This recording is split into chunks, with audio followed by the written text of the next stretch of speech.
బాబు delete చేస్తూ నువ్వు బాబు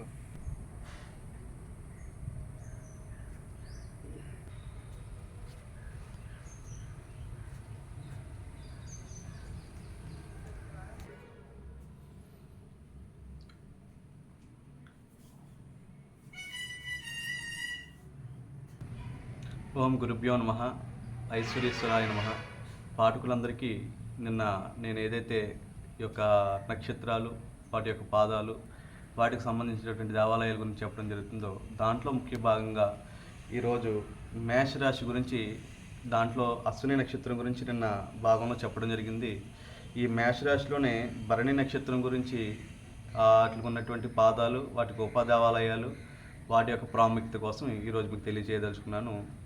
అయితే ఈరోజు భరణి నక్షత్రంలో జన్మించిన వారు 1వ పాదానికి, 2వ పాదానికి, 3వ పాదానికి, 4వ పాదానికి సంబంధించిన వ్యక్తులు ఎవరైతే ఉంటారో వారి పాదాలు, వారి పాదాల్లో సంబంధించినటువంటి ఉపదేవాలయాలు ఎక్కడైతే ఉన్నాయో వాటిని మీరు దర్శించి అక్కడ స్వామివారిని, అమ్మవారిని యొక్క దర్శనం చేసుకుని అభిషేకాలు చేసుకున్న తదుపరి శ్రీ ద్రాక్షారామ భీమేశ్వరం దర్శనం చేసుకోవడం శ్రేయస్కరమని, దాన్ని ఏ ఏ యొక్క అంతరాలయాలు ఉన్నాయో ఆ అంతరాయాలని ఈరోజు మీకు తెలపడానికి నేను సిద్ధంగా ఉన్నాను.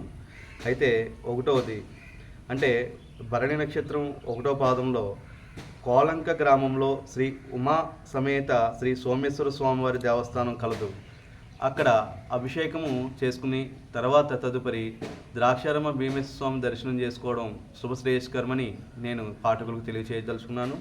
అలాగే భరణి నక్షత్రంలో 2వ పాదంలో జన్మించిన వారికి ఇంజిరం గ్రామంలో శ్రీ ఉమా సమేత కృపేశ్వర స్వామివారి ఆలయం కలదు. అక్కడ స్వామివారికి అభిషేకం చేసుకుని తదుపరి ద్రాక్షారామ భీమేశ్వరం దర్శించుకోవడం శుభశ్రేయస్కరమని తెలియచేయుచున్నాను. అలాగే 3వ పాదంలో జన్మించిన వారికి పల్లిపాలెం గ్రామము శ్రీ గంగా పార్వతి సమేత శ్రీ విశ్వేశ్వర స్వామివారి దేవస్థానం కలదు. ఆ దేవస్థానంలో మీరు అభిషేకాలు చేసుకుని తదుపరి ద్రాక్షారామ భీమేశ్వరాన్ని దర్శించుకోవడం శుభశ్రేయస్కరమని మీకు తెలియచేయదలుచుకున్నాను. అలాగే 4వ పాదంలో జన్మించిన వారు, ఇది ఉప్పంగల గ్రామము, తాళరేవుకి అతి సమీపంలో ఉన్నది. ఈ ఉప్పంగల గ్రామంలో శ్రీ పార్వతీ సమేత రామలింగేశ్వర స్వామి దేవస్థానం కలదు. అక్కడ కూడా మీరు అభిషేకం చేసుకుని తదుపరి ద్రాక్షారామ భీమేశ్వరాన్ని దర్శించడం శుభశ్రేయస్కరమని మీకు తెలియచేస్తున్నాను. అలాగే మేషరాశిలో భాగంగా ఈ కృతికా నక్షత్రం 1వ పాదం మేషరాశిలో కలదు.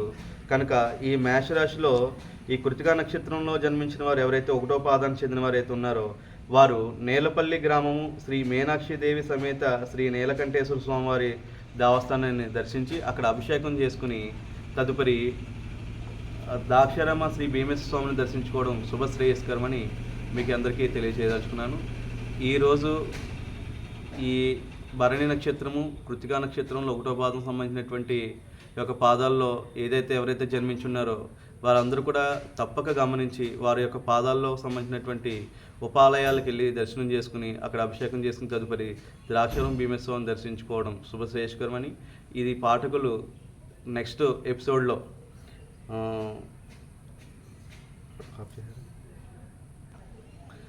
ఎపిసోడ్లో వృషభ రాశి గురించి నేను తెలియచేయదలుచుకున్నాను. ద్రాక్షారామంలోని భీమేశ్వర స్వామి ఆలయానికి తూర్పున వృషభ రాశి సంబంధించిన ఆలయం విలాస గంగవరంలో ఉన్నది. ఈ వృషభ రాశికి సంబంధించినటువంటి కృతికా నక్షత్రము, రోహిణి నక్షత్రానికి సంబంధించి మృగశిర నక్షత్రానికి సంబంధించినటువంటి పాదాల వారికి ఏ ఉపాలయాలు దర్శించి మీరు అభిషేకాలు చేసుకుంటే శుభ ఫలితాన్ని కలుగజేస్తుంది అనేది రేపు యొక్క ఎపిసోడ్లో మీకు నేను తెలియపరుస్తానని సౌనీయంగా మీ అందరికీ నేను సెలవు తీసుకుంటున్నాను. అందరికీ నమస్కారం.